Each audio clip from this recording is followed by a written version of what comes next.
ඉතින් ඔයාලට හිතුවාද ටිකක් වැදගත් වීඩියෝ එකක් කරන්න. ඉතින් ඔයාලට පේනවා ඇති මේ මම KSTX කියන coin එකේ ටීම් එක select යුතු කාලයක් අල්ලන් හිටිය පොසිෂන් එකක් මගේ අනිත් account එකේ. ඉතින් ඔයාලට පේනවා ඇති chart එකට කියලා පෙන්නන්නම් ඔයාලට. හරිද? entry සෑහෙන උඩ තියෙන්නේ නේ. entry සෑහෙන උඩ තියෙන්නේ. ඉතින් දැන් මේක ලැඩර් කරන්න හොඳ chance එකක් ඇත්තට මේ week එකත් 50ක් විතර ඇත්තට fill වුණා. මම හිතුවා මේ කිට්ටුවට එයිද කියලා ඉතින් ෂෝ කරන්න අමාරුයි. ඉතින් මේ වගේ level එකට ඇවිල්ලා week 50ක්වත් අඩුම fill වෙලා තියෙනවා. ඉතින් මම හිතනවා මේක ලැඩර් කරන්න හොඳ chance එකක් කියලා.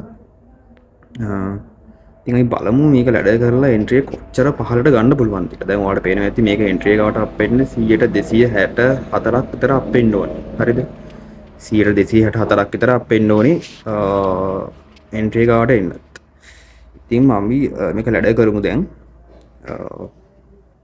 ඉතින් ඔයාලට පේනවා මේ size එක $104යි.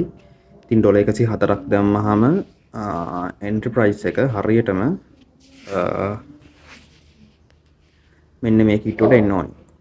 දැන් මෙතන තියෙන්නේ ඔයාලට පේනවා 263ක් නේ. ඒතර 104ක් ඇඩ් කරලා තියෙන half of පහළට එනවා. ඒතර 100 දැන් තිබ්බේ 264යි නා 132ක් කිට්ටුවට වගේ එන්න ඕනේ. ඒ කියන්නේ ආසන්න වශයෙන් ප්‍රයිස් එක 0.8ට වගේ එන්න ඕනේ. හරි. අපි බලමු ඩොලර් 104ක් ඇඩ් කරලා 104ක් ඔන්න දැම්මා. USDT ඔන්න ලොන් කරා.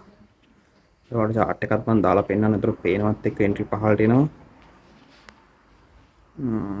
හරි entry මෙතන තියෙන්නේ. අයි බලමු 0.8 එනවාද කියලා. හරි ඔන්න බලන්න මෙතනින් පේන chart එක ඔයාලට. හරි. දැක්කද entry එක? මෙතනට ආවා. හරි. chart එක කියලා පෙන්නන්නම් ඔයාලට මම.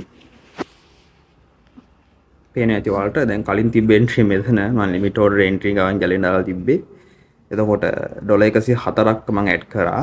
ඇඩ් කරාට පස්සේ entry එක කෙලින්ම මෙතනට ආවා. ඉතින් ලොකු 100 ගානක movement එකක් අඩු වුණා ඇත්තටම. හරි. $100කින්. ඉතින් ඔය විදිහට අපිට පුළුවන් මේ වගේ ලොකු PNL එකක් යන ට්‍රේඩ් එකක් කියන්නේ ට්‍රේඩ් එකක් ක්ලෝස් කරන්න නැතුව අපිට ලැඩර් කරලා පහළට යන්න. ඉතින් මේක සාමාන්‍ය ලොකු ඩ්‍රොප් එකක් එනකම් බලාගෙන ඉන්න. මොකද මම මේක ඇත්තටම සෑහෙන ඉවසීමෙන් කරන වැඩක්. මේක without stop loss swing trade කරන account එකක් මේක. ඉතින් swing trading වලින් එහෙමයි ඔයාලා short term කරනවා අනිවාර්යෙන් stop loss use කරන්න. ඉතින් මේ වගේ ස්විං ට්‍රේඩින් වලට හිතා ගන්න බැරි විදිහේ මෙතන ඩ්‍රොප් එකක් වුණා ඇත්තටම මේ. මෙතන මේ ඩ්‍රොප් එකයි. ඊට පස්සේ මෙතනින් වෙච්ච මේ ඩ්‍රොප් එකක් වුණා. ඉතින් ඒ ඩ්‍රොප් දෙකම සලකලා බලලා තමයි මම ලැඩර් කරේ. ඉතින් මේ අවුරුද්දේ ඉතින් අනිවාර්යයෙන්ම ඩ්‍රොප් එක තනිකර ඩ්‍රොප් වුණ ඕල්ට් කොයින් වලට හොඳ නෑ. අවුරුද්දේ always වෙන ඩ්‍රොප් එකමයි වුණේ. කොහොම හරි අපිට මේ වගේ loss එකක් යද්දි අපිට පුළුවන් ට්‍රේඩ් එක ලැඩර් කරන්න.